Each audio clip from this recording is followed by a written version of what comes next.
could help Chair, if you realize they've always been in the House and they've always attended our committee meetings, I want to sincerely appreciate them. Just briefly. Yes, Honorable Member.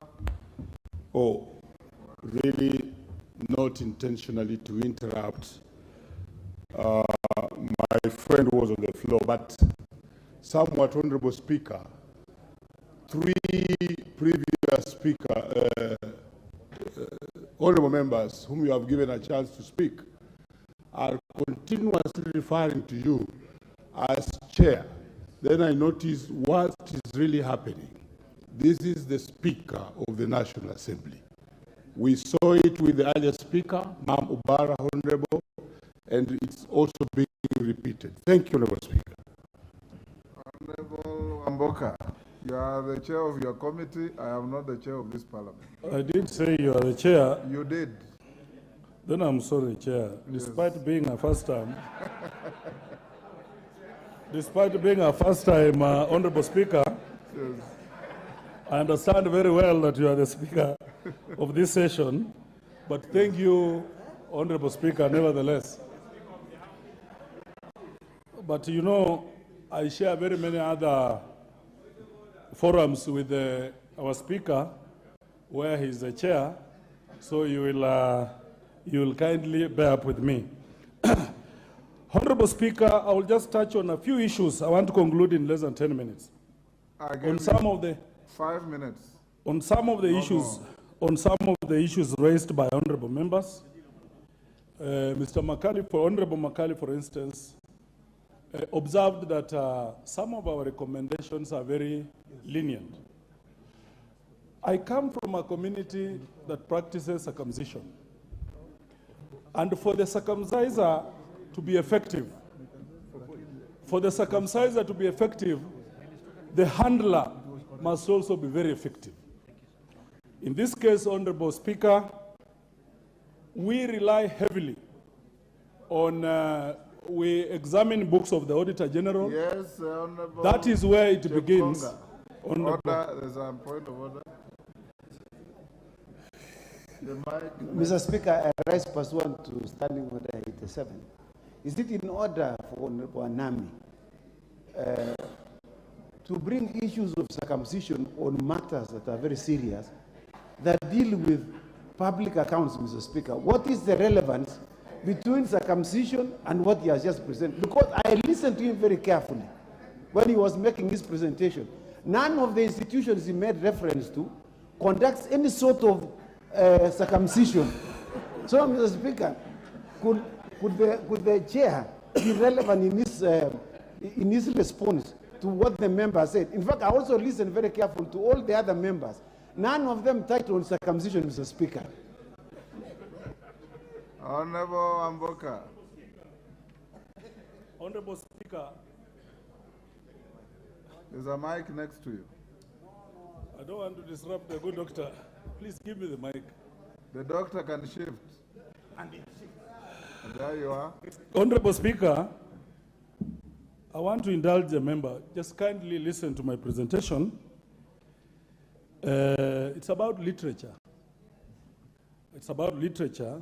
What I said is that the circumciser can be very good, but if the handler is not good enough, then the process of circumcising cannot be good. Just in this case, the committee may be very good, but if the reports we're examining from the Auditor General, they have not done a good job.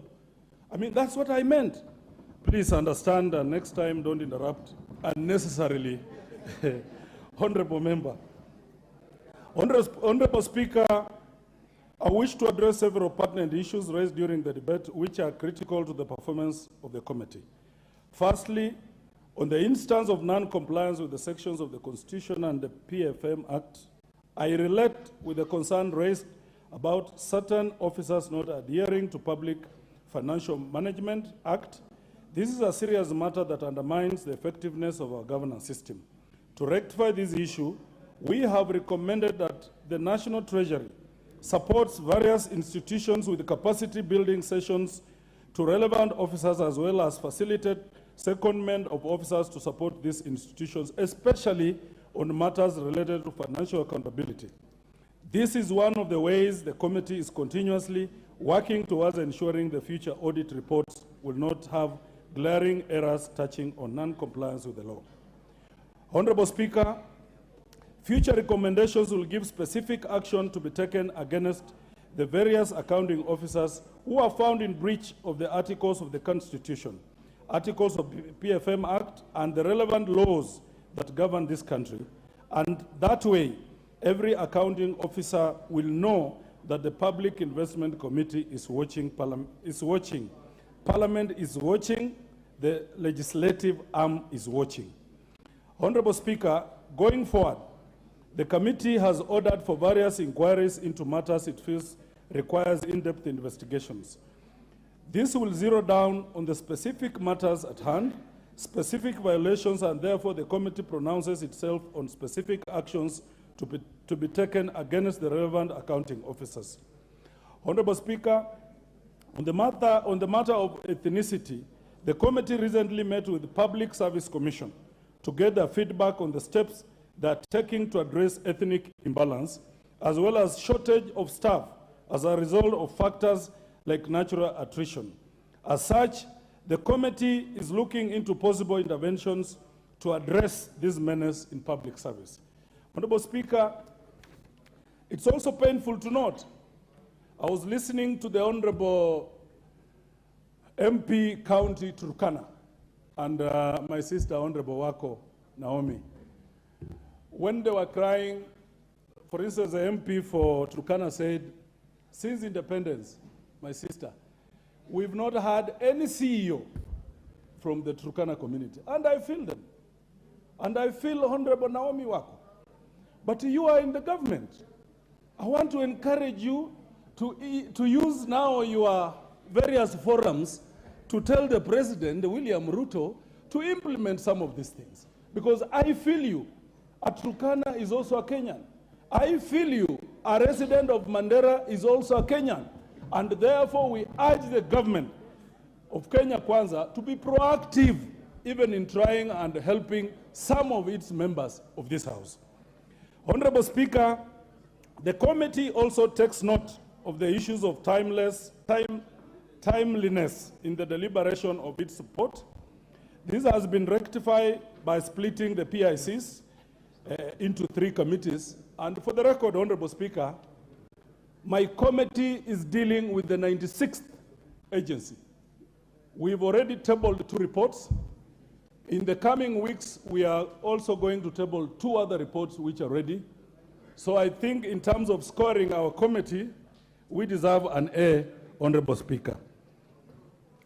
Moving forward, I assure this House that we are committed to upholding the highest standards of accountability and efficiency. Our mission is to ensure that public investment in governance and education yield the best possible outcomes for the citizens of our nation. Honorable Speaker, with those few remarks, I now beg to reply. Thank you. Order, honorable members. Order. Take your seats.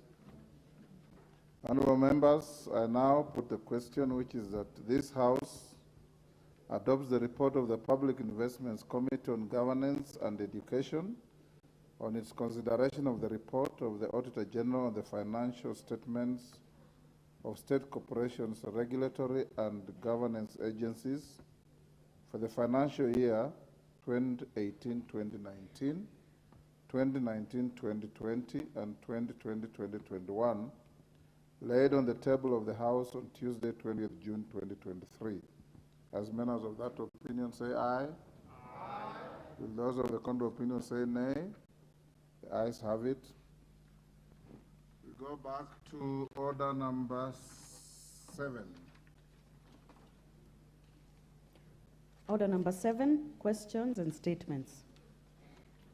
Now, at order number 7, honorable members, we have present in the House 2 cabinet secretaries, the Honorable Professor Kithure Kindiki and the Honorable Owalo. They are coming here to respond to your concerns. I think the issue was raised by Gitonga Mukunji, the member for Manyata, but raised by many of you on the operations and activities of a company called WorldCoin and the national security and recent cyber attack on key government systems. I would suggest, I have a copy of a statement here co-signed by the two ministers. They'll choose between them who will present the statement. Once they're done, I'll allow you members to make your interventions with the supplementary questions, starting with Mukunji, who raised the issue. And of course, priority normally goes to your leaders if they are interested. We will take this matter up to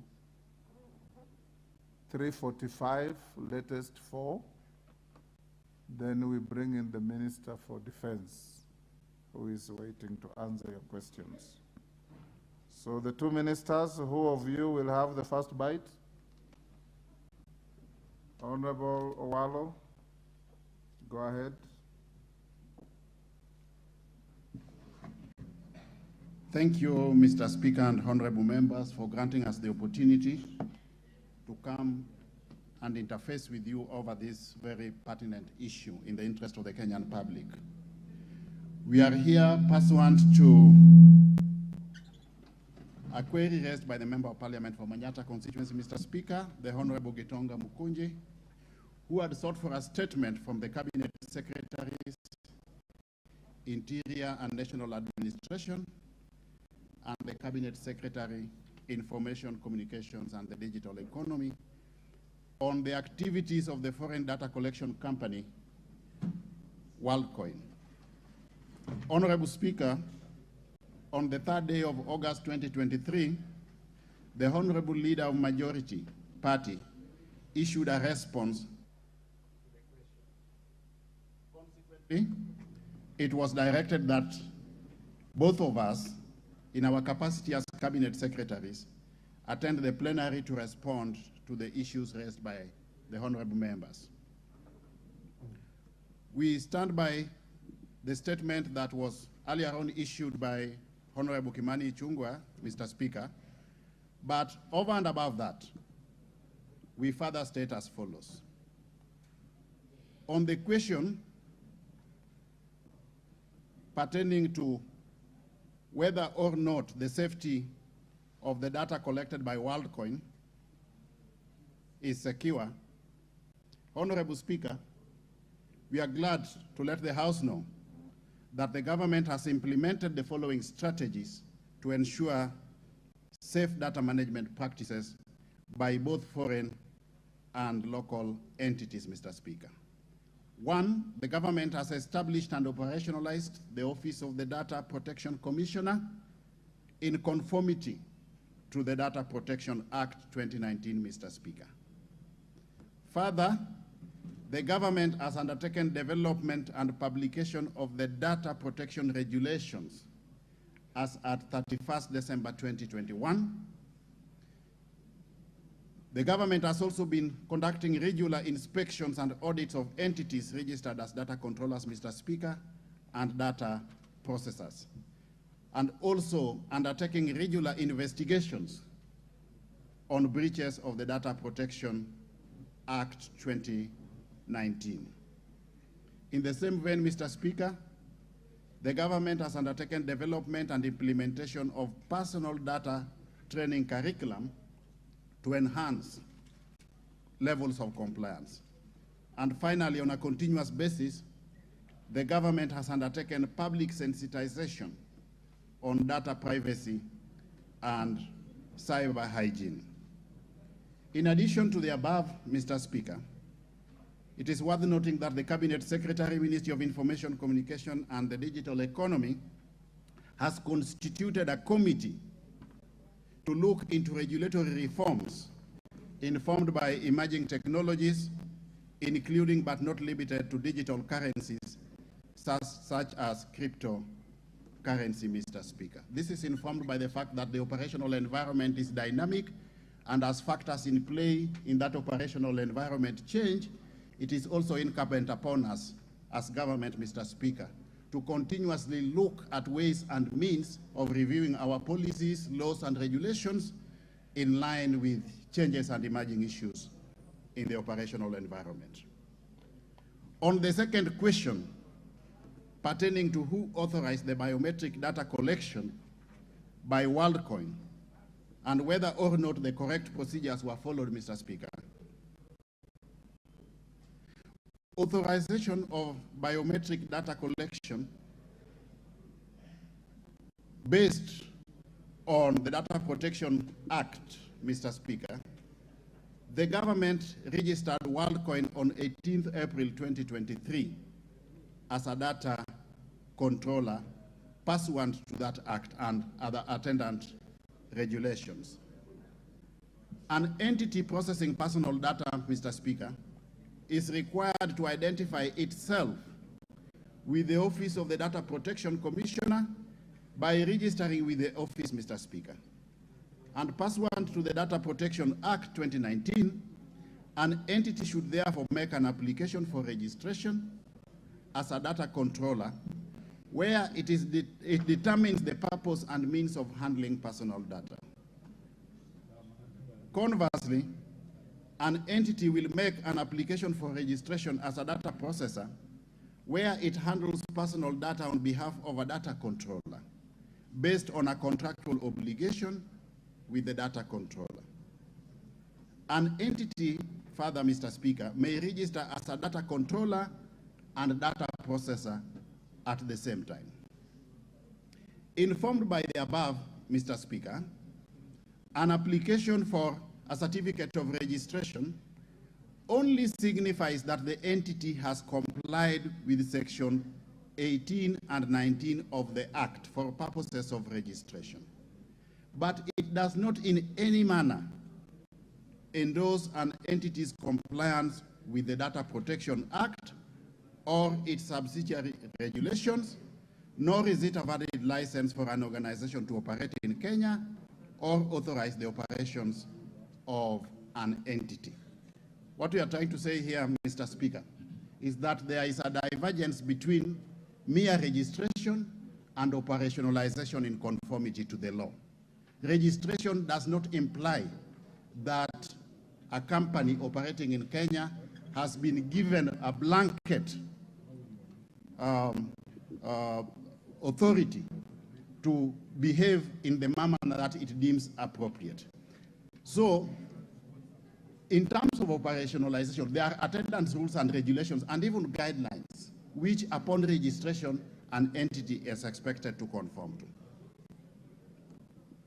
The certificate simply signifies that an entity is known to the Office of the Data Protection Commissioner and that it processes personal data of persons located in Kenya. Further, it does not amount to certification of the processing activities of an entity or serve as an endorsement from the Office of the Data Protection Commissioner of an entity's compliance with other provisions of the Act or any other laws, including but not limited to the Constitution of Kenya 2010, which is our supreme law, Mr. Speaker. A registration certificate was therefore issued to WorldCoin following receipt of the requisite documentation pursuant to the registration regulations. On the third question, which seeks clarification as to whether or not safety guarantees have been put in place to ensure that the data will exclusively be used for the intended purpose and that citizens will suffer no loss, Mr. Speaker, the government on 30th May 2023 issued a directive to WorldCoin to cease the processing of irises and facial recognition data in the country. A further directive was issued on 2nd August 2023, Mr. Speaker, to WorldCoin to cease all operations in Kenya. In addition, the government has sought preservation orders from the courts to enable completion of the ongoing investigations by a multi-agency team, so that, informed by the preservation orders, WorldCoin is compelled to preserve all the personal data of Kenyans for the duration of the investigations, Mr. Speaker.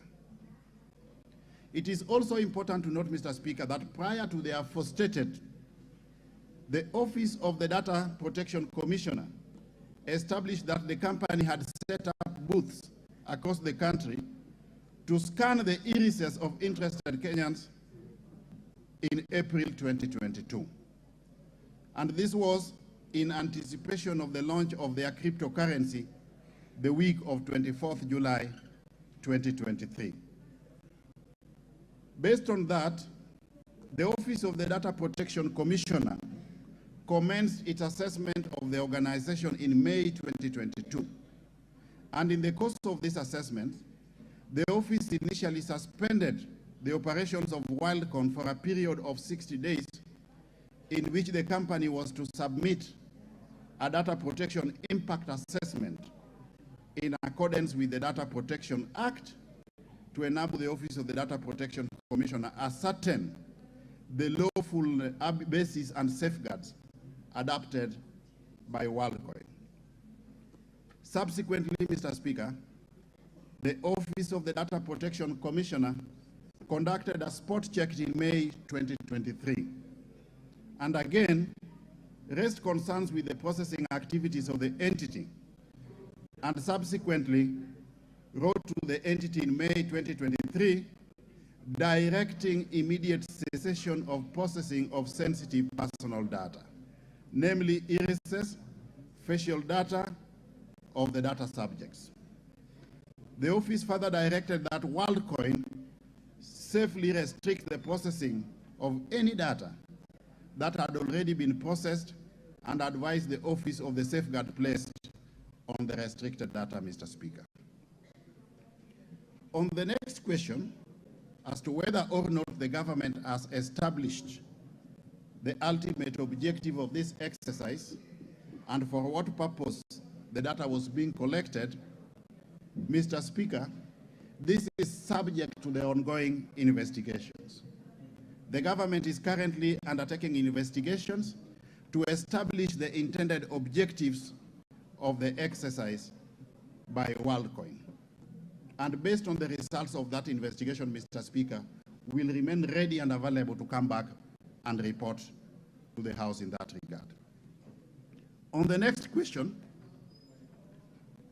seeking to ascertain whether or not prior public participation to inform the public of the risks involved in the exercise was undertaken, Mr. Speaker, it is the responsibility of individual registered entities to undertake public sensitization as opposed to that of the Office of the Data Protection Commissioner subsequent to the registration. And in this regard, Mr. Speaker, we are not aware of any public participation carried out by WorldCoin.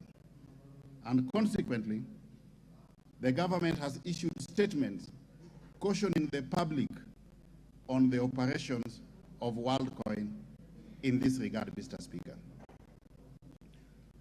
On the next question pertaining to the source of the money that is being paid to participants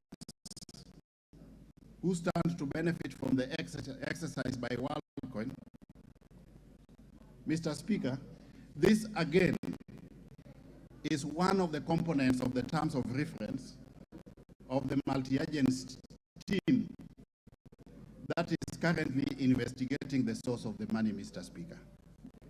And we believe that the objective therefrom will be determined through this exercise. Mr. Speaker, the honorable member also sought comment from government on matters concerning cybersecurity attacks, and in this regard, we state as follows.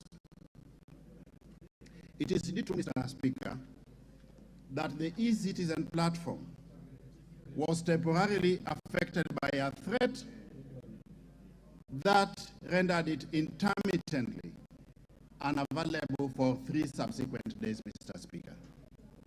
That service interruption was caused by a distributed denial of services, commonly known as DDoS attack, where the intended hackers sent a flood of service requests, meaning more than the normal levels of requests, through the IP address connections to the e-citizen servers, with the intention of jamming the connection and making it non-responsive, Mr. Speaker.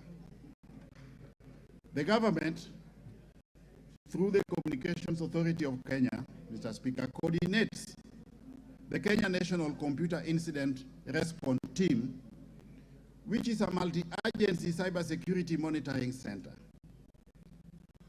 And this center was instrumental in tracking the DDoS attack and providing relevant advisory support for purposes of intervention. What we are saying here, ladies and gentlemen, or honorable members, is that there was an attempted attack, but informed by the elaborate risk mitigation framework around the e-citizen platform that the government has deployed, put in place, that attack was unsuccessful.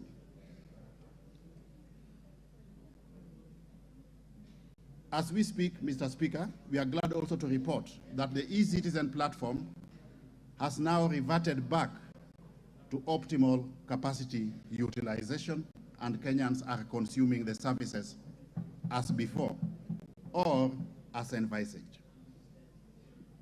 Mr. Speaker, the government also has a standing multi-agency committee that in a proactive manner addresses the cybersecurity threats and it mitigates cyber attacks risk, Mr. Speaker. And that committee entails membership from the Ministry of Information, Communications and the Digital Economy, the Ministry of Interior and National Administration, the Kwanza Technopolis, Kenya Airports Authority, Communications Authority of Kenya, Office of the Data Protection Commissioner, and the ICT Authority. What we are saying here, Mr. Speaker, is that we are aware that in the course of rapid digitalization, we were aware from the onset that we were likely to be exposed to cyber attacks. And rather than waiting to be reactive, we put in place an elaborate risk mitigation framework in a proactive manner with a view to mitigating any risks that could occur. In addition also, Mr. Speaker, the government has taken the following steps to mitigate the emerging cybersecurity challenges in a sustainable manner moving forward. One, we have added an additional layer of technology security to the e-citizen platform. Two, we have redirected internet traffic to a different web application firewall with a view to filtering traffic before it hits the e-citizen platform. Three, we are monitoring and visibility of the system so that we are also patching and updating the underlying operating system and the platform itself. Equally, Mr. Speaker, we are upgrading all applications running the services to current releases. And these are ideally the applications that are installed to run the single sign-on as well as the payment gateway, Mr. Speaker. We have also added the bandwidth capacity with a view to enhancing the capacity of the platform so that the system has got optimal levels of capacity to support requests from citizens, Mr. Speaker. And finally, on a continuous basis, based on best case practices elsewhere. We are entering into collaborations and partnerships with other jurisdictions as far as cybersecurity management is concerned, Mr. Speaker. As I conclude, Mr. Speaker, I wish to confirm that the government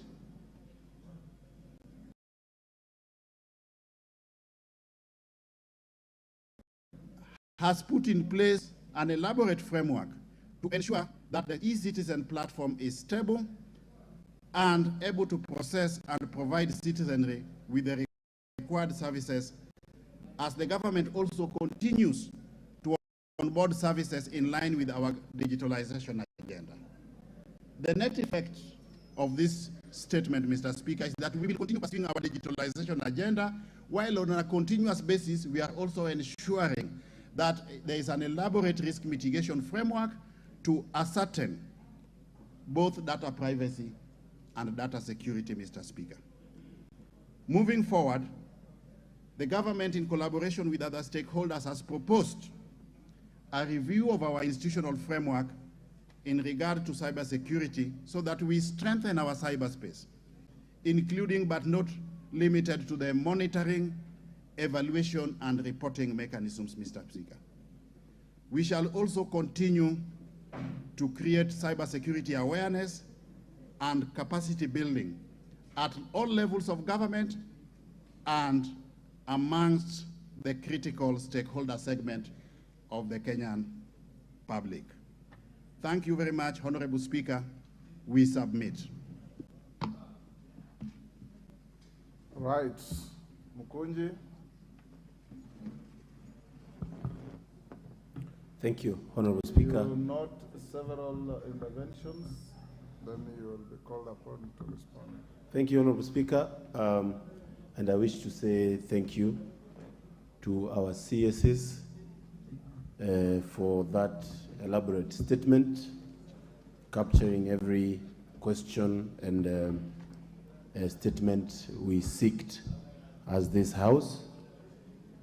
And Honorable Speaker, while I was raising this question, I knew it is a wake-up call to our government and also us as a House to see how we can be prepared for the future, and because future, Honorable Speaker, is digital.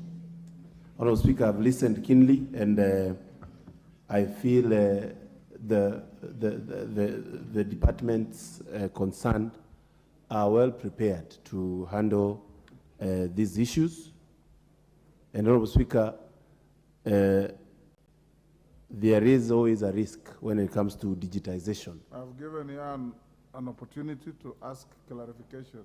Yes, Honorable Speaker. Instead, you are justifying what has been. I want to say that while we are talking about the preparedness of any occurrence, I would like to know whether it's possible that there are countries interested in our data that are taking advantage of us, Honorable Speaker, considering this company was denied access of data from another country, but it is comfortably working here, and not only on the issue of WorldCoin, but also a lot of data from our people was picked through their other company called ChatGPT. Honorable Speaker, and the other question is, I saw the site has been pulled down, the WorldCoin site.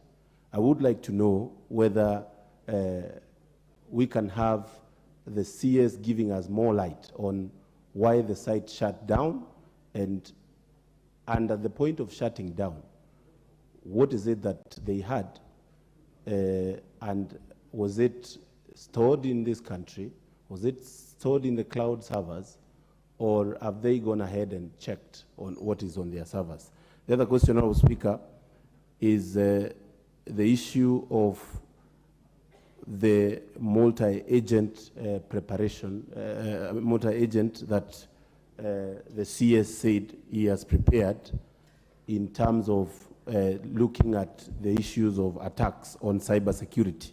I would like to know the composition of it, or is a department thing, or does it involve foreigners, or it is locals? Because, Honorable Speaker, the key thing here is we are going a place where we can have warfare that involves our data and our programs that government is doing digitally. Thank you, Honorable Speaker. Gitonga Morugara. Thank you, Mr. Speaker.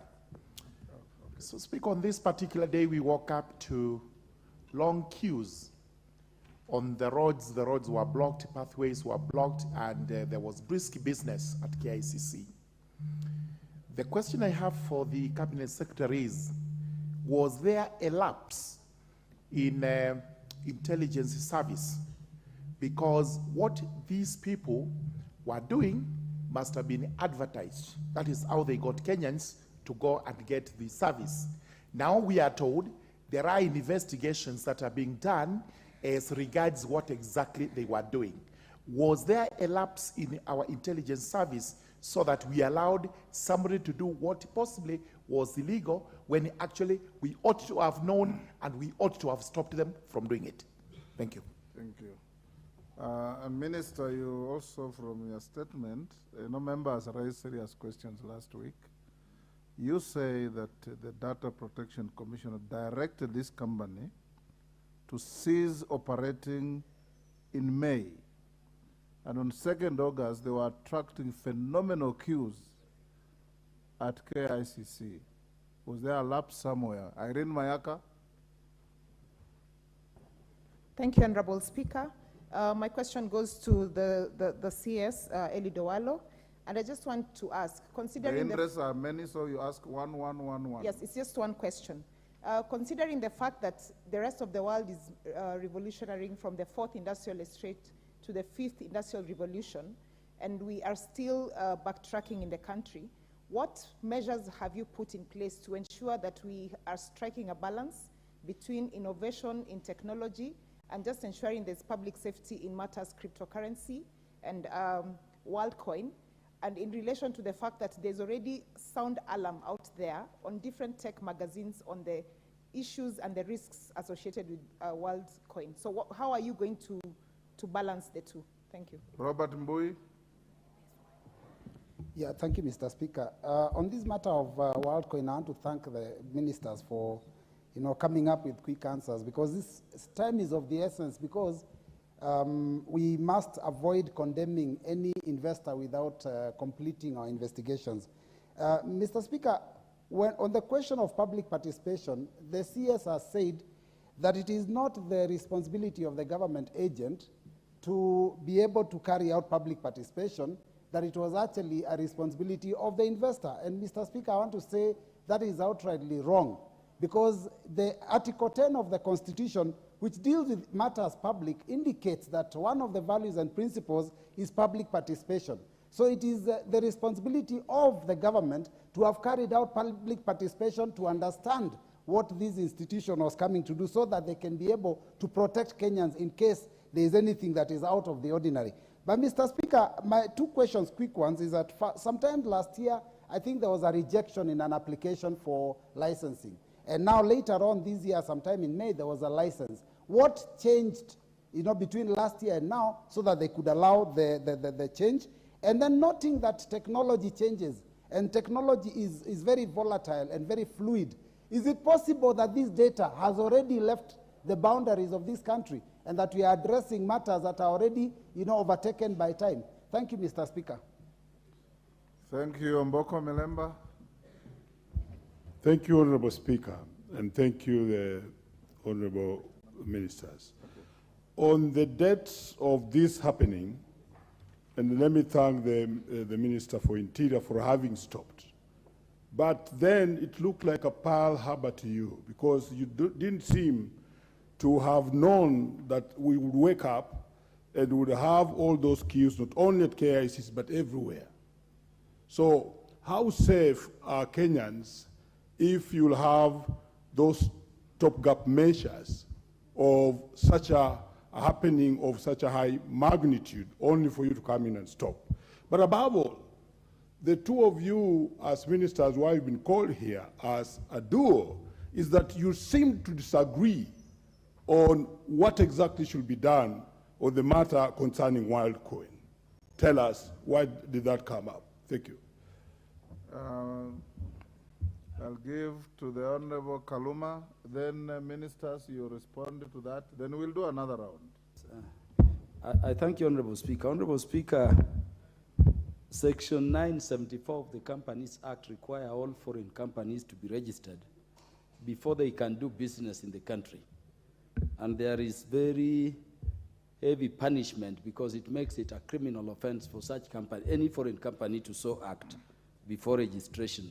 So the question, Honorable Speaker, is, was this particular company registered as a foreign company with the Registrar of Companies? And if so, what actions has the relevant ministry taken against the officers of the company, particularly the local ones, since this event? Thank you. Thank you. Minister, before you respond, allow me to acknowledge the following schools quickly in our galleries. Kionek Primary School from Kinangop, Nyandarua. Mini School and Daycare from Kisumu Central, Kisumu. Luak Girls Boarding and Primary School from Rarieda, Siaya. Thanantu Primary School from Tharakanithi. Dries Farm Secondary School from Ainabkoi, Uasin Gishu. Kariani Secondary School from Maragua, Muranga. Kimende Primary School from Lari, Kiambu. And Sasumua Primary School from Kinangop, Nyandarua.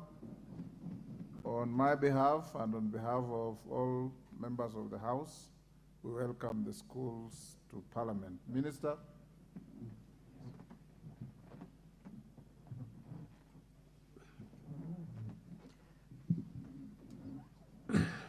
Honorable Speaker, honorable members, I would like to respond to some of the clarifications that have been sought by members in the following manner. First, we agree with the member who has said that as a country, we must balance the need for us to move with the rest of the world where it is going in terms of technology and all innovations in the technology space, but balance that with our national interest and our national security. That discussion, that debate is a national debate for all of us, all arms of government, including Parliament, so that we strike the right balance, so that we don't roll back from where we need to go into the future, but on the other hand, we don't endanger our national security. So I concur with those sentiments. Number two, Honorable Speaker, on the question whether the Business Registration Services Department or the Registrar of Business Names had registered this company, the answer is in the negative. However, I would like to bring to the attention of the House, Honorable Speaker, that this entity appeared to have carried its operations through a Kenyan agency.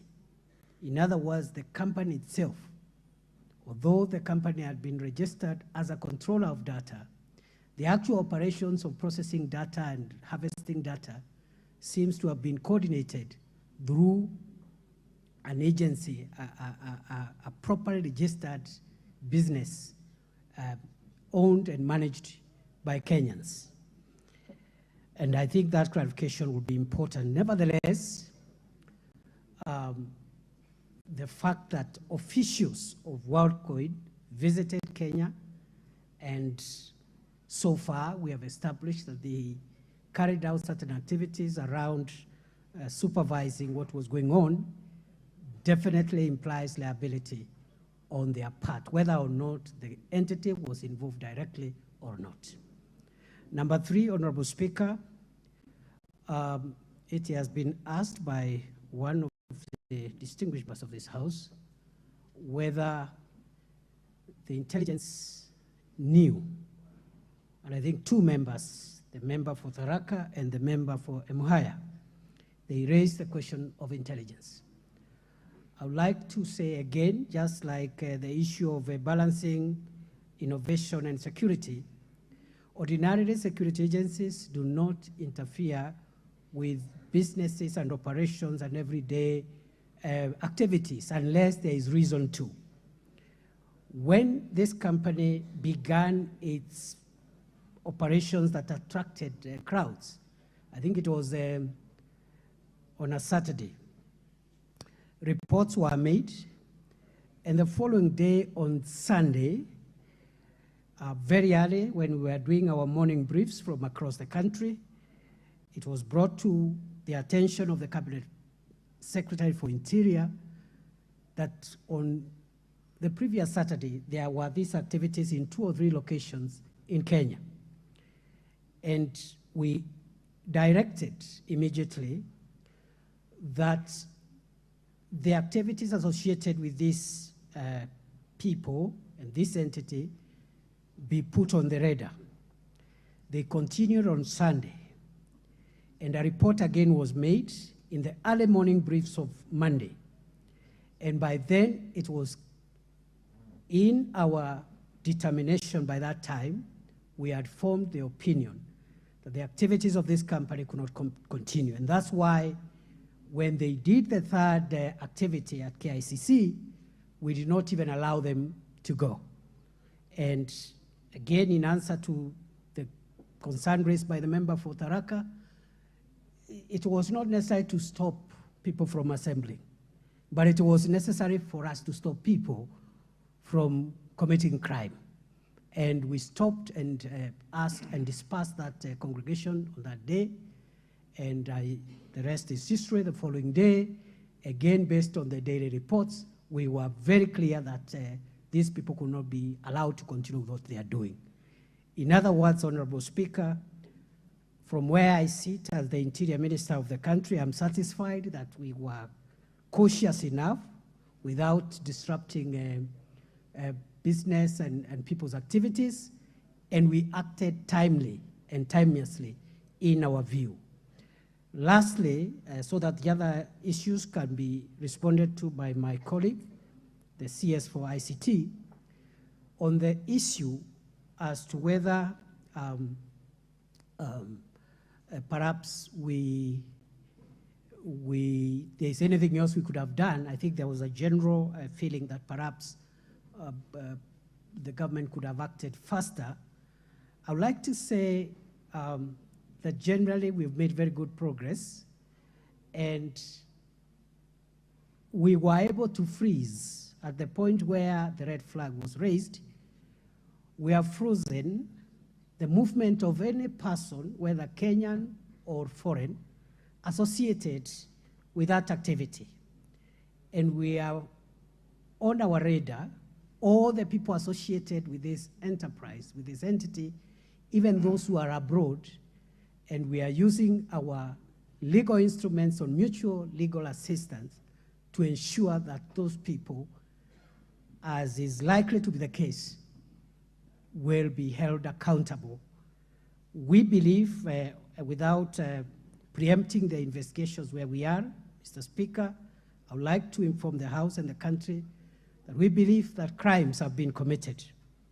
Crimes against the Data Protection Act, crimes against privacy of the people of Kenya, crimes within the Penal Code, and we will hold those who have committed those crimes accountable, whether they're Kenyans or not. So we have frozen and we have on our radar all the people of interest.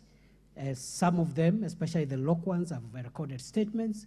We'll also be requesting the surrender of those who are outside our territory so that they can also record statements. And finally, that we believe that what happened on the e-Citizens platform was an attempt to hack, was not really hacking, but there was a serious attempt to hack into the system. We have taken serious upscaling of the system under the NC4 arrangement, which brings together the Interior Ministry as the coordinating agency, Department of Defense, ICT, and NIS. And I want to assure the people of Kenya, we should not fear technology, but we should be very alert so that technology does not bring our national interest into disarray.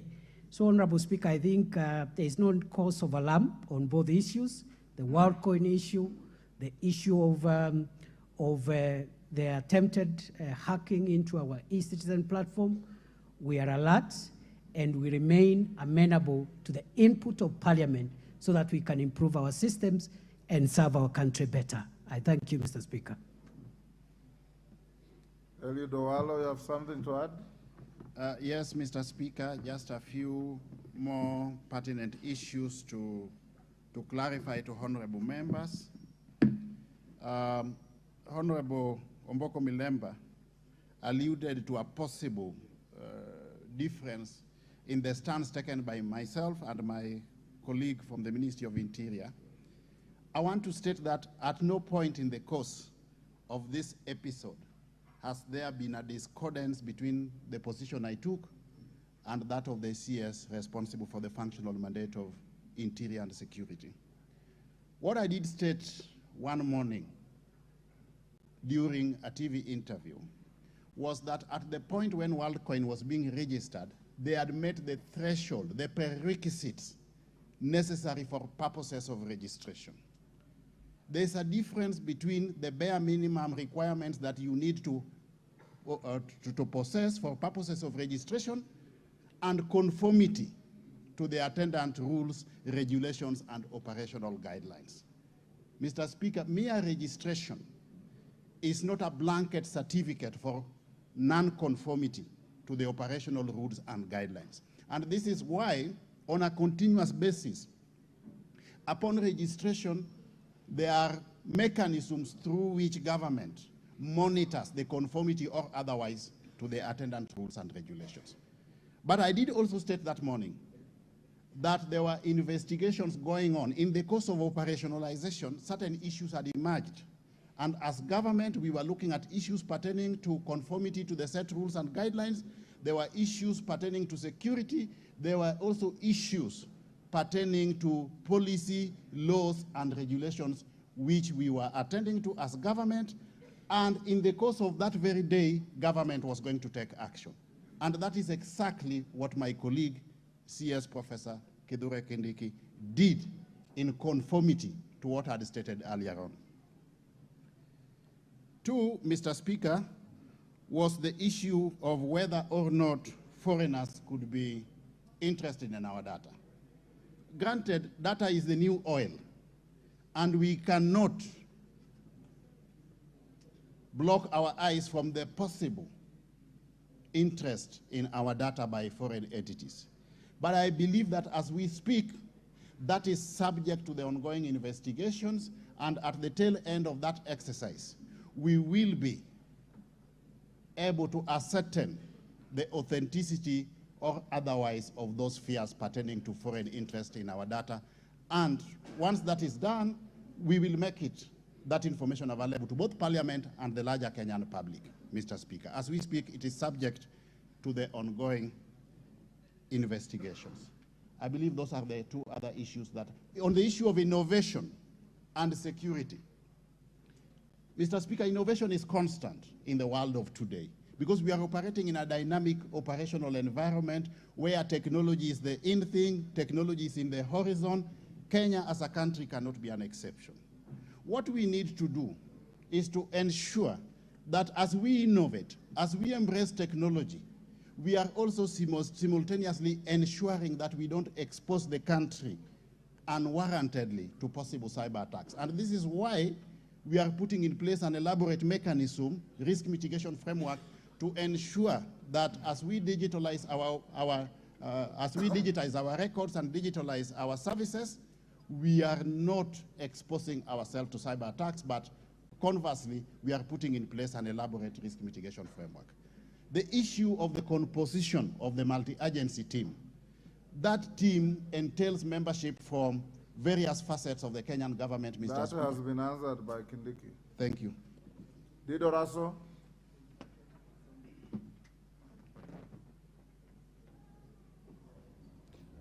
Thank you, Honorable Speaker. Honorable Speaker, I wish to pose to the CSs. There are almost believed to be over 4 million Kenyans who are trading in Bitcoins. And what happened recently, where the iris was being scanned, actually it is believed to be the most intrusive data gathering. And it also borders on what is called collection of data for artificial intelligence. So for that reason, if we are saying that by the next 10 years, everything in Kenya will be on e-government, e-this, e-that. So for me as a legislator, the question I wish to pose to you is how much are we ahead in terms of saying, yes, there must be a red line that Kenyans should be not asked for this or that, because the banks can go for this, or any entity. You can imagine the collection of this data was done because Kenyans were being paid $49.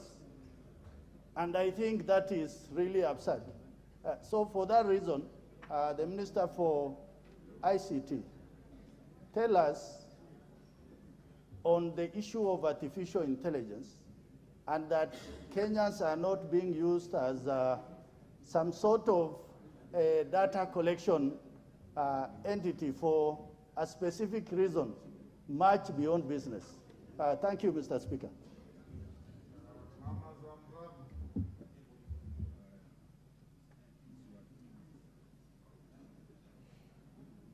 Give Mama Zamzam. Asante sana Mheshimiwa Spika, na swali langu linaenda kwa mawaziri wote wawili. Ilianza kwanza na M-Pesa, watu wakawa wanaingia wanaibia wananchi pesa. Ikaingia kuna mmoja alijilipa pesa kama mbunge wa bunge hili, na ilikuwa kumbe ni story alflela ulela. Mwisho mmenyamaza mpaka imefika kuwa taifa la Kenya tunapoteza takwimu zetu, tunapata watu wameingia kwenye system na Kenya inakuwa kabisa iko blackout. Nataka nimuulize waziri wa usalama. Umesema vile ulivyofanya usalama katika mambo ya maandamano ukawa successful.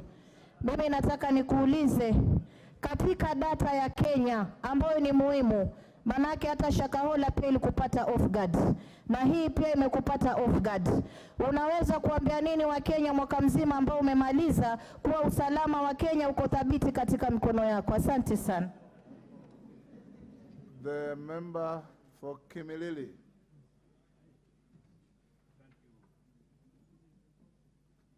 Give him a functioning mic. Thank you, Mr. Speaker. I have a very simple question. By the time that this company was applying registration, it was evident that other governments were cracking them down. Why did the government of Kenya fail to carry out due diligence before they allowed this company to operate in Kenya? This is very important, Honorable Speaker, because it will therefore mean that tomorrow or the day after, somebody can come here, register a company, even harvest kidneys for Kenyans, and leave this country. The second question, Honorable Speaker, is that the two ministers have used the word investigations more than 5 times. I want them to assure this House that the government of Kenya is going to invest in crime prevention so that we don't behave as if we are reactionary to carry out investigations. Maybe these people who came here, the WorldCoin, they have already gotten what they wanted. They have shut down their system and they have left. So the ministers should assure Kenyans that they are going to invest heavily in crime prevention so that we don't hear these things about investigations are going on. The crime has been committed already. I thank you, Honorable Speaker. Makale Mulu. Yeah, thank you, Honorable Speaker. Honorable Speaker, I will ask only 2 questions. Ask one. Okay, let me say this, Honorable Speaker. Yes. The first question, Honorable Speaker, I'm just wondering, and I'm a person who has a finance background, the issue of cryptocurrency and the issue of the eyes, where is the connection? The second question, Honorable Speaker, and allow me to ask this, it's important, Honorable Speaker. The second question, Honorable Speaker, this country, would I be in order to say there is a disconnect between intelligence collection and what the security arms are doing?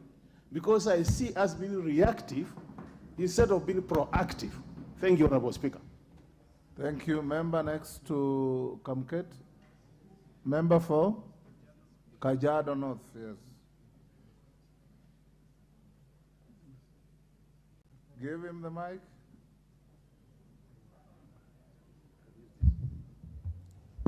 Thank you. Thank you. Thank you, Mr. Speaker. I rise to ask the CSS present, and specifically the CS Kindiki. Under our laws, bribery is a crime. The people who are the WorldCoin people, they were paying a token for them to get something from you. And 7,000 cannot be a token. That's a lot of money. Yes, they were, no, my apologies, Mr. Speaker. They were paying 7,000. That means that is bribery, because they are giving you something for them to get something from you. Out of the charges that you have said they are crimes that have been committed, I would want you to come out clear that you will charge somebody for bribery, because bribery is against the laws of the Republic of Kenya. Number 2, on the information that they picked from people. This House, when we asked this question, we asked ourselves, where did they take it? Where is that information? The statement, Mr. Speaker, did not bring out the issue of where is the information that they had already picked from people. Because even as we talk of the future, what they did on that particular day on the specific individuals. And because I have a lot of confidence with the Honorable Kindiki, I want you to answer me that question, because I know you're very capable, unlike what the Honorable Zamzam wants to intend, that you do not know how to do things. I know you are capable, competent, and the Honorable Kindiki is a straight shooting professor. Thank you very much. Honorable Mawade. Is that Mawade next to, or is it Basil? Mawade. Mawade, go ahead. Thank you, Mr. Speaker. Mr. Speaker, I want to ask the question to the CS Interior and also the ICT CS. This was a very huge lapse on our security, because if we can allow some strangers to come in and harvest the identification biometrics of Kenyans, what will they be able to do next? The other question is, just a few days earlier, we had seen our systems, our IT systems being hacked. Yes, we may deny. We can use all good English. But our IT system were interrupted by strangers. What measures are we taking to ensure, one, that that doesn't happen again? Two, as far as the Interior CS is concerned, what measures are we taking again as to ensure that the harvesting of people's biodata will not happen again? Also, where is this information being? Yes, what's the out of order, Ruku? Thank you, Mr. Speaker. Is the member in order to ask a question which already has been answered clearly by the two ministers, unless the member was not in this house or he was asleep when that question is asking, when it was being addressed by the two ministers in a very appropriate manner. Thank you, Mr. Speaker. Order. A member has a right to ask. Order. Order, Mawade. A member has a right to ask a question if he is not satisfied with the previous answer. Indicate. Thank you, Mr. Speaker. Yeah. Order. Yes, Mawade. Thank you, Mr. Speaker. Hold on. There's no way. There is no way that will allow somebody to go. No, Mr. Speaker, he must withdraw. Yeah. Thank you. Thank you, Mr. Speaker. Mr. Speaker. Yes. It is very wrong. Let me start off. I've already defended. Yes, you. allow me. Just allow me, Mr. Speaker. It is very wrong for the mono to say something that is not derogatory about the other member. He must withdraw. He must withdraw. Otherwise, we will engage. We are polite, but we are not afraid. We will engage. That's not the right way to go about it.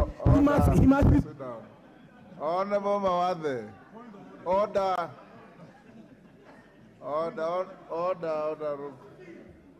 Rindikiri. The last one. Ministers, get ready. Thank you, Mr. Speaker. I would like to ask the two cabinet secretaries. This Data Protection Commission, under which ministry does the Data Protection Unit lie?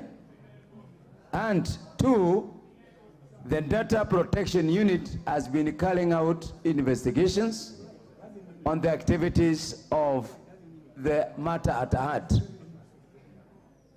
Mr. Speaker, I would like to ask my question through you. Mr. Speaker, my question is to the two ministers. Under which ministry does the Data Protection Unit belong to? Mr. Speaker, we know this Data Protection Unit in the former government was a unit that was being used for other purposes. Mr. Speaker, you know that this department was aware of the activities of this company at hand a few months ago. And up to now, we are being told this unit is still carrying out investigations. How confident can we be on the operations and the management of this unit? Because we haven't gotten a clear answer from them. Thank you, Mr. Speaker.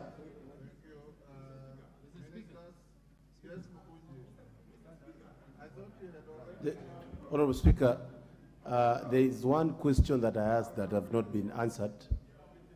And this question is very important because it touches on the matter and the people who are expecting money from this site. Honorable Speaker, the site, the WorldCoin site, right now has been pulled down.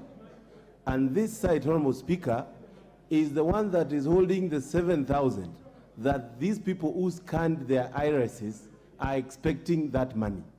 Honorable Speaker, I'm asking a simple question. The shutting down of this site, does it relate in any way to the investigation that is ongoing? Or, Honorable Speaker, these people have taken what they wanted and they have ran away? Thank you, Honorable Speaker. Ministers.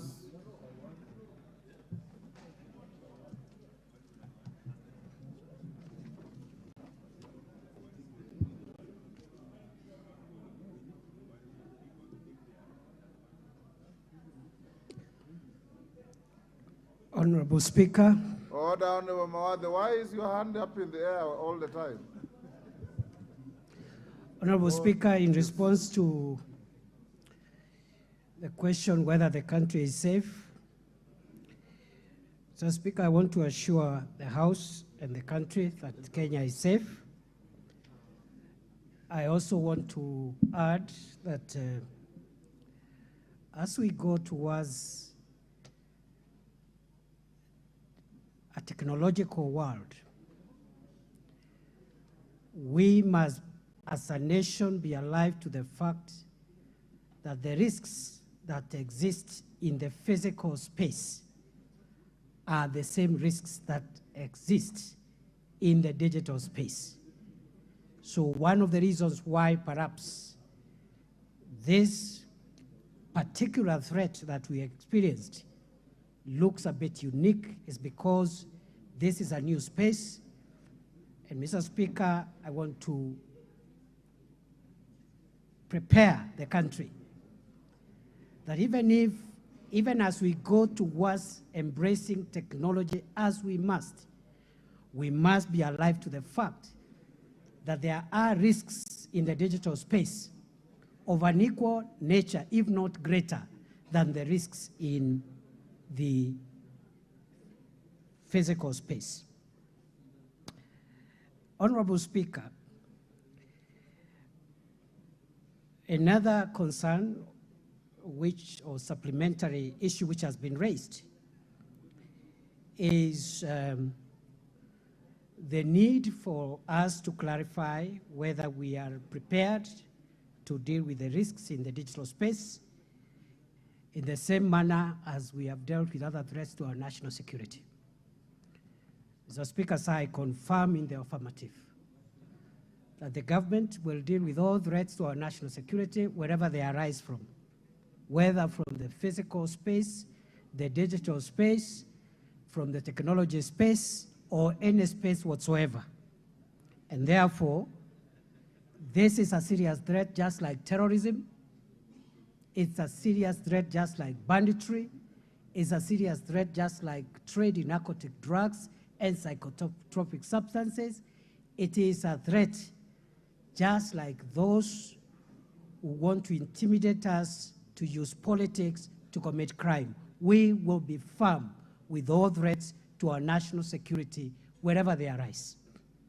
Thirdly, Honorable Speaker, a question has been asked on the money that was promised to the people of Kenya in exchange for their data. Honorable Speaker, I would not like to speak a lot on this area because as I have said, we have made great steps in the investigations, and I don't want to preempt investigations. But allow me, Honorable Speaker, to say that from us, as security managers, as the Ministry of Interior, what raised the red flag was the monetary inducement. For us, that is one of the earliest indications. And the moment it became apparent that that exercise that started, as I said, it was done for 2 days, and on the third day, we were clear that crimes are being committed from where we sit. So that inducement for us is an area of concern. The other red flag, other than the area of inducement, is that we suspect, again, that our understanding of the data protection law is that the processors of data must obtain consent. We are of the opinion that if at all any consent was sought, which is doubtful, that consent was not informed consent. And that's why we believe we will nail down people, we'll pin down people. It's just a matter of time. Honorable Speaker, a question has been asked on whether we are investing in crime prevention, and I want to answer in the affirmative. Because going forward, we are increasingly investing and concentrating on preventing crime before it happens, or arresting crime in the earliest opportunity, without, again, and I think this is an important clarification, Honorable Speaker, without, again, overly interfering with the ordinary activities that are allowed under the law. So by the time we come in, we must have reasonable grounds to suspect that crimes are being committed. Honorable Speaker, the other issue has been raised is on why we took a bit of time and only acted after things started happening. I would like to say the activities of this entity are not just the subject matter of a security investigation in Kenya alone. There are many other countries around the world, a few countries, and many of them are first world countries who are asking the same questions that we're asking today, including 2 countries in Europe, 1 country in Asia. So I don't think it is fair to say that perhaps the Kenyan authorities have not been prudent or alert enough, because I know the same issues have been raised in the United Kingdom, in France, in India, in Germany, and a few other countries. Honorable Speaker, we are certain that we will bring accountability, and I think there is no cause of alarm. In terms of the data which have been harvested so far, Honorable Speaker, we have preservation orders that data should not be processed. We have a court order, but we are informed by the experts that even if such data is already stored in the cloud, we are informed that it is still retrievable. And therefore, again, there is no cause of alarm, because we already know our people, the numbers of our people that had already gone through this process. And then finally, Honorable Speaker, I would like to just assure the people of Kenya that I know we are a very political country, which is a good thing, because democracy is supposed to bring the kind of vibrancy that we see in our space here as a country. But I want to plead with the representatives of the people, the honorable members, that on matters national security, we try and remove our politics and our democratic engagement from that space. That way, we'll be able to preserve the country for ourselves and our children. Thank you.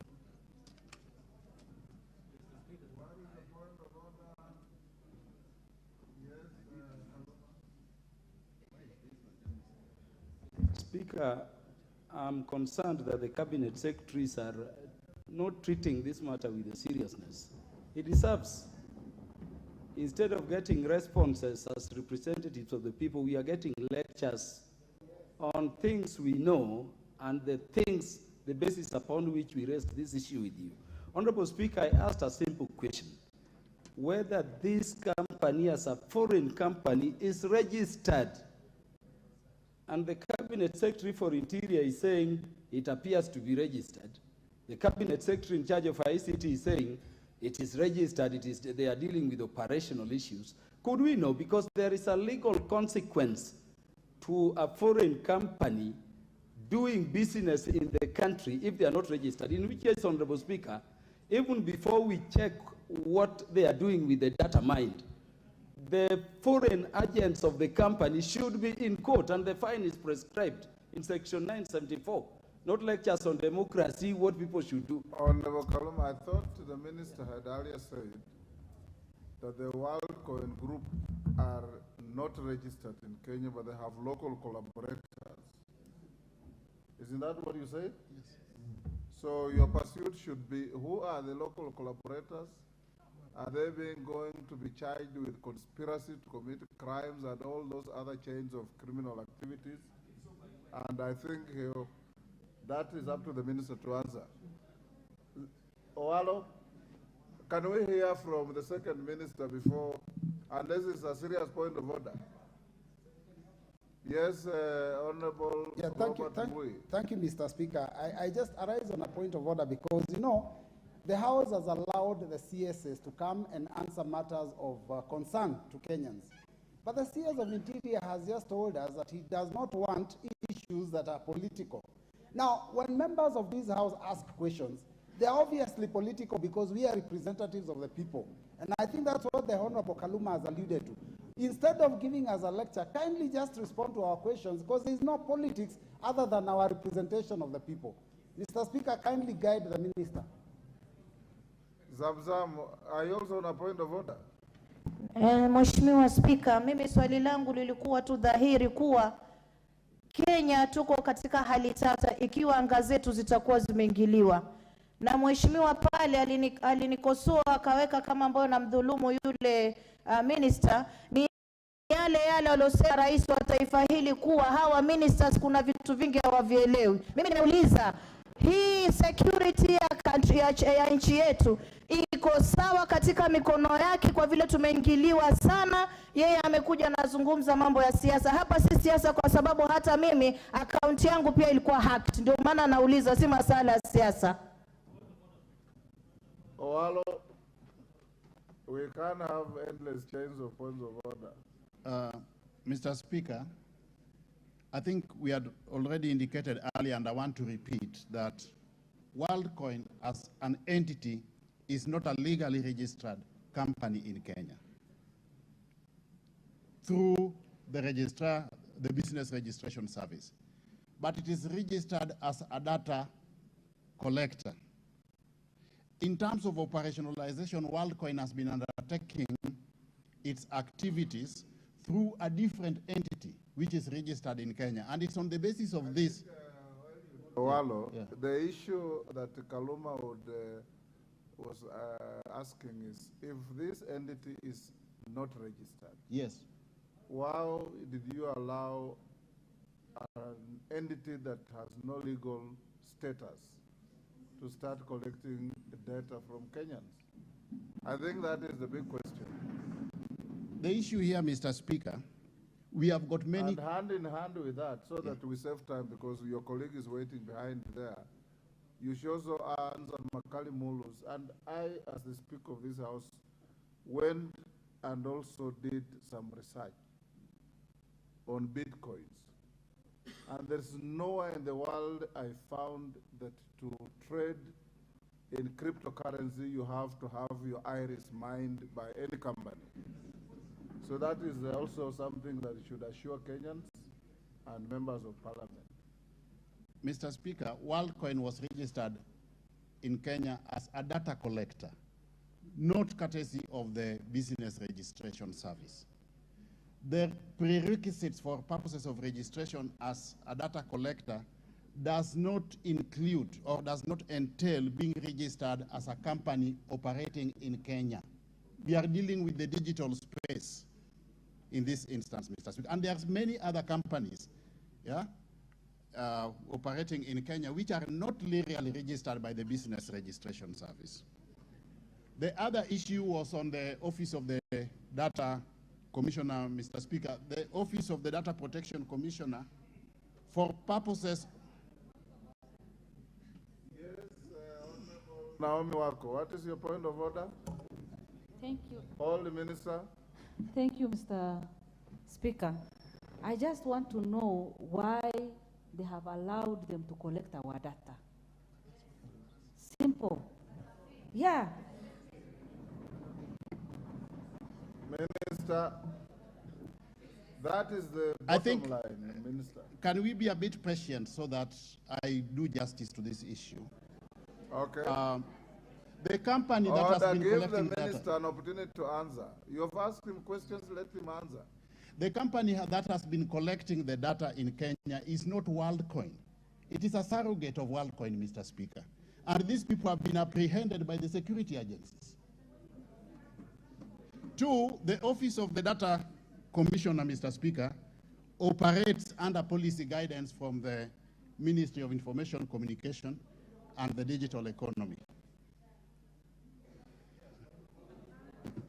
Mary Kaitani, what is your point of order?